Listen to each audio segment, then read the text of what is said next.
Eine dreidimensionale Applikation geht nicht wirklich schnell, aber jeder Schritt macht richtig Spaß. Herzlich willkommen bei Needle Engine. Mein Name ist Elke und wir applizieren den Igel. Die Stoffe sind vorbereitet, wir legen los.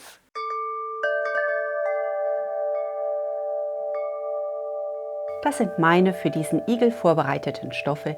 Ihr wählt die Stoffe, mit denen ihr gerne arbeiten möchtet. Und aus meinem Igel schneide ich nun einfach nur die beiden großen Umrissstücke aus. Dieses erste Stück wird aus dem hellen Stoff ausgeschnitten und das andere Stück aus dem dunklen Stoff. Bei dem dunklen Stoff achte ich nun darauf, dass meine Stachelform sich nach unten biegt und nicht nach oben. Meinen Kopf, den möchte ich ein bisschen weniger gekranscht haben, also drehe ich das Ganze einmal um. Hier ist die Stelle ein bisschen ruhiger und ich kann das Ganze auch wieder etwas glatter streichen. Das wird die Stelle für meinen Kopf. Das sind die beiden gesteckten Hauptelemente, so, und die schneide ich nun einmal zu. Meine dreidimensionalen Stoffe habe ich mir bereits vorher mit einem Kreativvlies vorbereitet. Wenn ihr mit den gleichen Stoffen arbeiten wolltet, findet ihr das Video dazu hier oben rechts in der Ecke.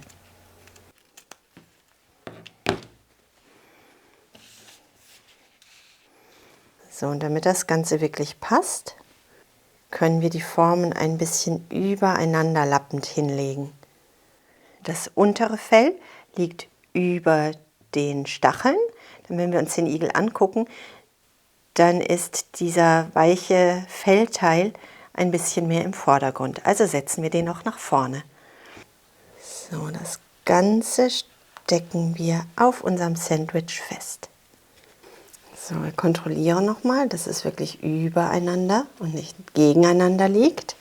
Und diese Form nehmen wir nun einmal mit zur Maschine und wir steppen nur diese mittlere Linie.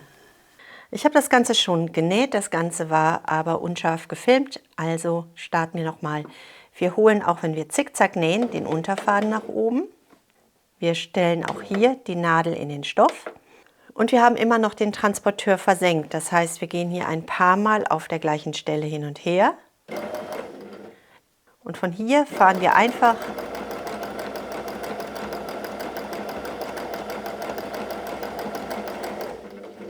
ganz grob mit einem breiten Zickzackstich unsere ganze Naht ab. Die Grundform von meinem Igel ist fertig und nun möchte ich sie noch ein bisschen unterfüttern. Dazu nehme ich ein Vlies, einfach ein Reststück, das ich habe, das auf einer Seite eine Klebeseite hat. Die Klebeseite lege ich zu mir. Ich nehme einmal den unteren Teil von meinem Igel und ich schneide das einmal zu. Mein Vlies hat eine Klebeseite und die Klebeseite lege ich nach oben, damit mir später noch einmal zusätzlich mein gekronchter Stoff ein bisschen gehalten wird. Meine Füllung kann ich ganz einfach unterschieben. Sie muss nicht gerade liegen, sie muss nur unter meinem Stoff verschwinden.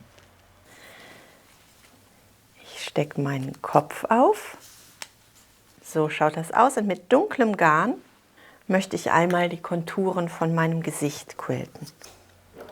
Ich quilte das ganze Igelgesicht einmal mit einem Geradstich ab. Dadurch habe ich jede einzelne Linie auf meinem Stoff gesichert, wenn ich das Papier entferne. Ich quilte das Igelgesicht mit New Broad Thread und mit einer Quiltnadel in 90er Stärke. Meinen Igelkörper schneide ich nun einmal aus. Und jetzt nehmen wir einfach das Papier weg. Auge und Nase für mein Igelgesicht schneide ich aus einem mit Flisofix beklebtem Stoffstück aus und ich bügele Auge und Nase einmal auf die richtige Stelle auf. Die Vorbereitungen für das Igelgesicht sind getroffen und nun kann ich quilten. Das Igelgesicht möchte ich gerne in Zickzack quilten, in unterschiedlichen Stärken. Das Ohr soll ein bisschen stärker betont werden, der Mund soll stärker betont werden und ein Igel hat in seinem Gesicht so einen schwarzen Fellstreifen. Auch den möchte ich jetzt mit Zickzack aufgreifen. Die Nase und das Auge möchte ich noch einmal komplett überquilten. Auch wenn ich da schon als Untergrund den schwarzen Stoff gewählt habe, möchte ich, dass das Ganze ein bisschen voller wird.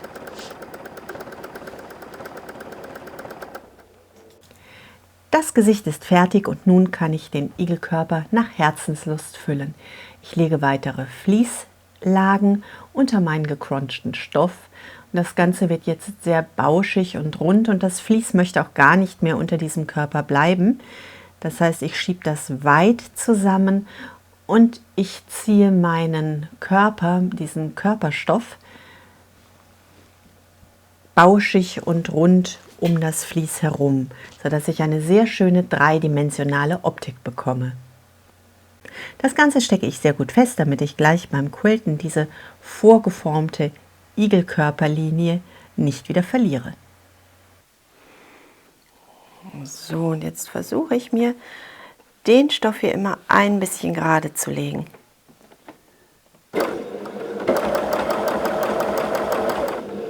Ohne durch die Nadeln zu nähen. Da ich Zickzack nähe, wäre das jetzt wirklich nicht so schön.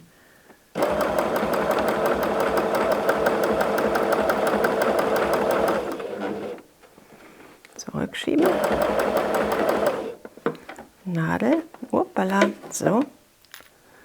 Bei dieser Zickzacknaht haben wir nur einen sehr schmalen Bereich, über den wir quilten können.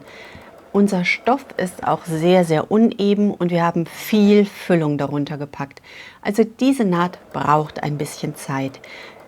Sie muss nur gut gefasst sein. Sie braucht nicht besonders gerade sein. Das sollte sie nicht einmal. Unser Igelkörper ist nicht besonders gerade. Und wir haben einen sehr flauschigen Effekt, den wir erzielen möchten. Also schaut einfach nur, dass ihr diese Naht in einem angenehmen Bogen sichert.